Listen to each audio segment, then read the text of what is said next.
इस वीडियो में हम रीट लेवल 1 और रीट लेवल 2 की जो भाषा प्रथम है उसके 30 महत्वपूर्ण प्रश्नों को देखेंगे जो विगत परीक्षाओं में आए गए हैं। पहला प्रश्न है, भाषा का मुख्य उद्देश्य क्या है? तो पहला ऑप्शन है जानकारी देना, दूसरा ऑप्शन संप्रेषण, तीसरा शिक्षा देना, चौथा मनोरंजन।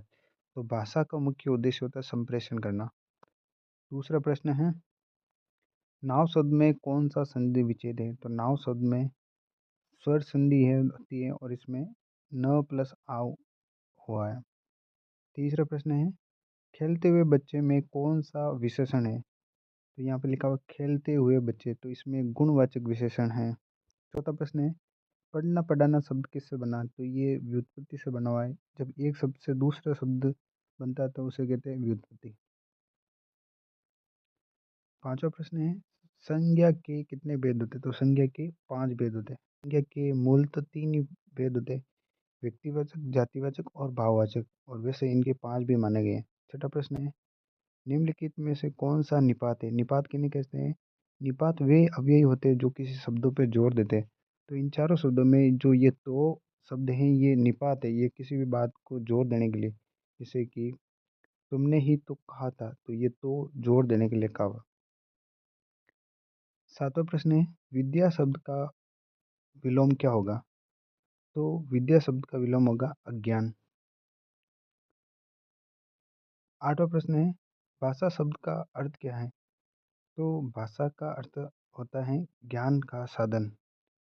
नौवां प्रश्न है, हाथ धोना मुहावरे का अर्थ है? हाथ धोना मुहावरे का अर्थ होता है असफल होना। 10वां प्रश्न है, कुत्ता किस संज्ञा का उदाहरण है? तो कुत्ता एक जातिवाचक संज्ञा का उदाहरण है। 11वां प्रश्न है, सुंदर का स्त्रीलिंग क्या होगा? तो सुंदर एक शब्द है, इनके स्त्रीलिंग होगा सुंदरी। 12वां प्रश्न है, पुस्तक पढ़ना में ये पढ़ना किसका उदाहरण है? तो इसमें जो पुस्तक शब्द है वो तो संज्ञा का उदाहरण है और ये पढ़ना शब्द क्रिया का उदाहरण है। क्रिया किसे कहते हैं? जिन शब्दों से किसी कार्य के होने का भाव हो उसे क्रिया कहते हैं। 13वां प्रश्न है, राम ने खेला, इसमें कर्ता कौन है? तो इसमें राम कर्ता शब्द हो जाएगा। 14वां प्रश्न है, ज्ञान का भंडार किसके लिए प्रयुक्त होता है? तो ज्ञान का भंडार विद्या के लिए प्रयुक्त होता है।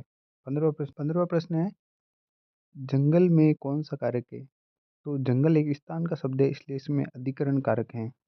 16वां प्रश्न है, कौन सा शब्द अनेकार्थी शब्द नहीं है? तो जो विद्यालय शब्द है वो अनेकार्थी शब्द नहीं है, जबकि हल, पता और मेला ये अनेकार्थी शब्द हैं।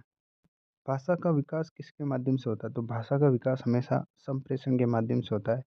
18वां प्रश्न है, आशा शब्द का तत्सम रूप क्या होता है? तो आशा शब्द का जो तत्सम रूप होता है वो होता है आस।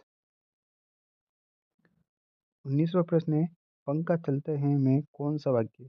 तो ऐसे वाक्य जिनमें किसी एक ही उद्देश्य और एक ही विधेय हो तो साधारण वाक्य कहते हैं, और ये विधेयवाचक भी कहा जाता है इन्हें। 20वां प्रश्न है 20वां प्रश्न है, सत्य का पर्यायवाची क्या होता है?